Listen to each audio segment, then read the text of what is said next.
காஞ்சிபுரம் அடுத்த நந்தநல்லூர் மேல்தாங்கல் பகுதியில் விதைகள் தன்னார்வ அமைப்பு சார்ந்த 1000 ஆலமரம் நடவு துவக்க விழாவினை காஞ்சிபுரம் மாவட்டம் மற்றும் அமர்வு நீதிபதி திரு பாயு செம்மல் துவக்கி வைத்து வாழ்த்துரை வழங்கினார்.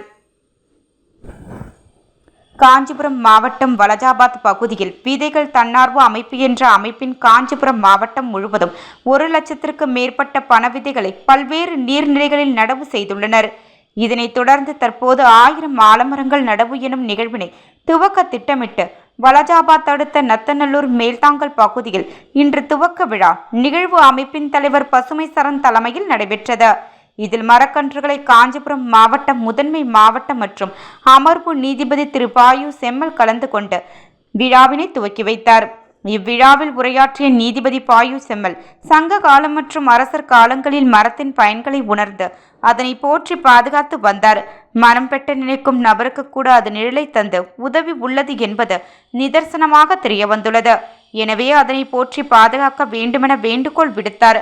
1000 ஆலமரங்கள் நடவு குறித்து விதைகள் தன்னார்வ அமைப்பு தலைவர் சரண் கூறுகையில், பறவைகளுக்கு உணவு இருப்பிடம் உள்ளவர்களை பெரிதும் உதவுகிறது. மேலும் ஆலமரத்தின் அனைத்து பொருட்களும் மருத்துவ குணத்தையும் கொண்டுள்ளது. மழை பொழிவை ஈர்த்து மழை பெய்ய வழிவகை செய்கிறது.